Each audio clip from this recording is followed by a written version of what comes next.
Is going on, gents? It's R.P.M. here, coming at you with another episode of Hockey Mask Time.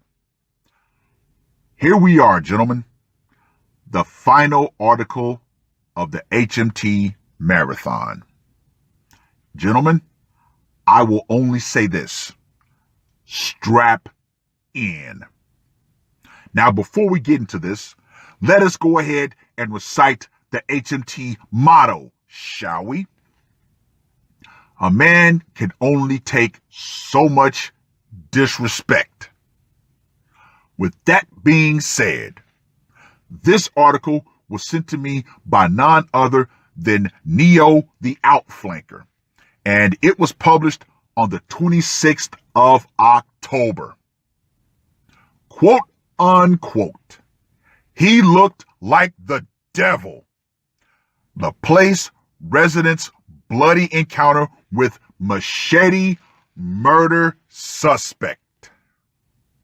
Gentlemen, I'm going to have fun with this one. I'm going to take my time. A 23-year-old man unleashed a shockingly violent and grisly attack Sunday afternoon, hacking his girlfriend to death and wounding his own teenage siblings at a LaPlace home, according to authorities. Oscar Urias then allegedly chased down his girlfriend's 15-year-old sister, cornering her in a neighbor's open garage, where he slashed her with a machete-like knife until her screams attracted the attention of the homeowner, a 63-year-old man who asked not to be identified.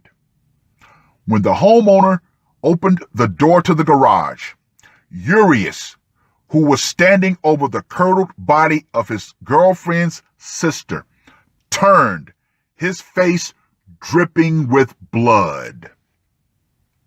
I looked him in his eyes.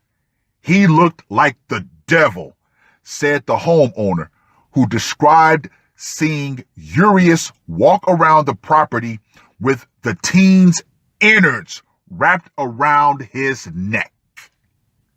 Urias was later arrested and booked with 2 counts of first-degree murder and 2 counts of attempted first-degree murder after confessing to the killings, said Sheriff Mike Trieger.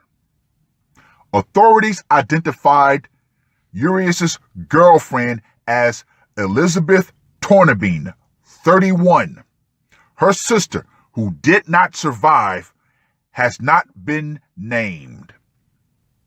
Urias's sister, 17, was in critical condition Monday at University Medical Center in New Orleans. His brother, 15, was treated and released on Sunday. This was a vicious attack, Trieger said. This is probably the top worst I've seen in my 32 years of law enforcement. A few miles away, members of Extreme Cleaners, clad in white jumpsuits, scrubbed blood from the front sidewalk of the single-story home that Urias and Tornabene shared with her sister in the 1800 block of Fairway Drive. Blood could be seen dripping from the doorframe and down the front step. Urias's siblings were visiting from Baton Rouge for the weekend, Trieger said. All 5 were talking in the living room at about 4:30 p.m. Sunday when an argument broke out between Urias and Tornabene, according to authorities. Urias went into a bedroom, followed by his girlfriend, who walked out within moments. Urias then emerged armed with 2 knives and wearing a red-colored devil mask. Now, let me just go ahead and say this right here. Whoa! Authorities said he proceeded to brutally attack Tornabene, stabbing her to death. His little brother and sister tried to stop him, and he turned on them and stabbed them, Trigger said. The boy and Tornabene's sister ran from the house with Urias close behind. While the boy flagged down a passing motorist for help, the girl ran into an open garage in the 2400 block of North Sugar Ridge Road. Urias continued the attack once he found her, according to authorities. The homeowner, whose wife and grandchildren ages 2 to 7 were inside the house, was watching football when he heard what he described as tired screams. When he opened the garage door and spotted Urias, who was no longer wearing a mask, he said he thought the man was trying to steal something. But when the homeowner saw the blood and what he called a machete in Urias's hand, he said he quickly stepped back and out of the way of Urias's swing. The homeowner said he shut the door and braced it with his foot as Urias, crazed and growling, began kicking the door to gain entry. I knew I couldn't let him in here, said the homeowner, who recalled desperately ordering his wife to get their grandchildren upstairs and bring him his rifle. Within a few minutes, Urias stopped trying to enter the door and returned to hacking at his girlfriend's sister. The homeowner described hearing through the door the rhythmic whacks of the machete. I know what he was doing, the homeowner said. The last thing I heard her say was, "You're gonna kill me."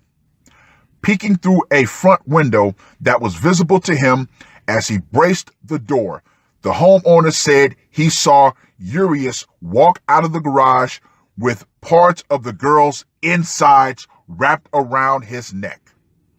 He also said more bloody parts were later recovered from the driveway. The sheriff's office declined to confirm the teen's injuries. Maybe they were just too grisly to talk about. It took 3 sheriff's office deputies to arrest Urias, according to the homeowner. The only thing I regret is not being able to save her, he said of the girl who died on his garage floor. I didn't know she was only 15 years old. Urias and Tornabene had only been living at the Fairway Drive home for about a month, according to Trigger. Investigators aren't sure where they lived before they moved to LaPlace. Urias, a native of El Salvador, was in the country illegally, Trigger said. Urias was being held without bond Monday, but because he was considered too dangerous for the Lieutenant Sherman Walker Correctional Center in LaPlace, Traeger made arrangements to transfer Urias into state custody until trial. Gentlemen, before I go any further, I must give this article its own special woo.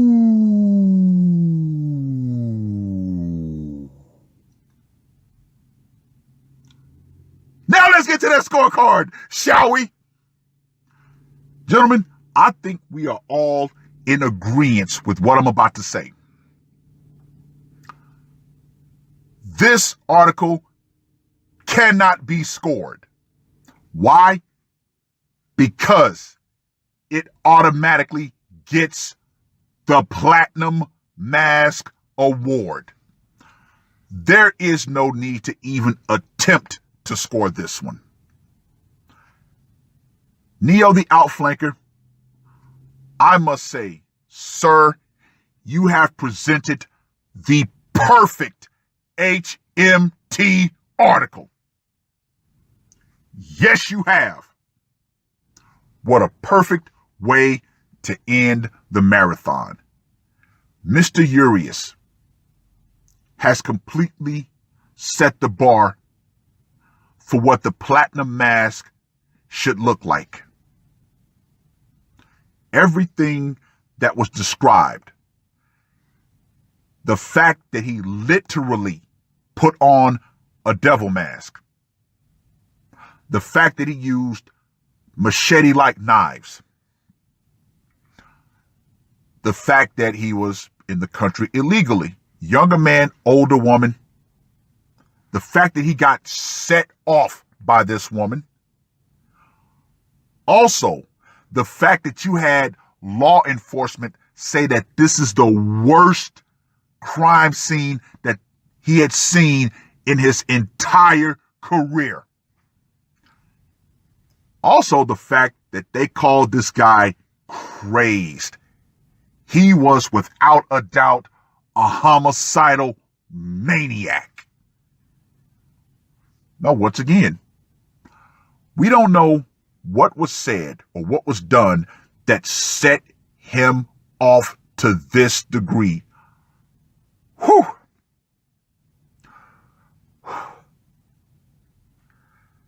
I would normally be at a loss for words, but I'm not. As cold, as callous as I'm sounding with this, ladies, this is the ultimate reality that faces you. When a man finally snaps, ladies, you're not going to be able to Thanos snap the police to you. No.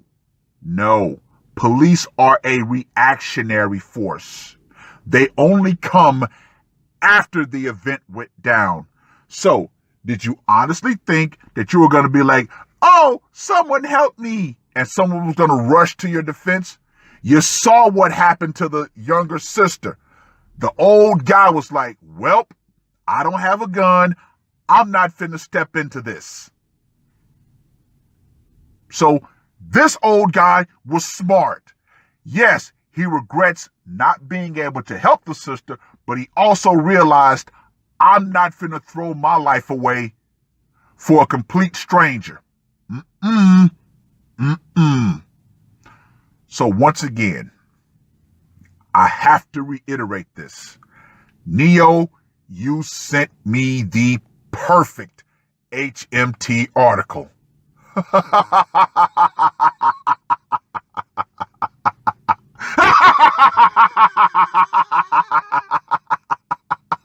Oh, ladies, I told you things were about to go off the rails.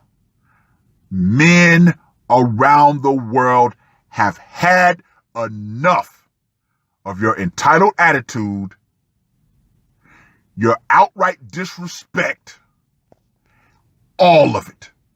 So now, don't be surprised if there's going to be more men who turn into homicidal maniacs because of things that you've said or done to them.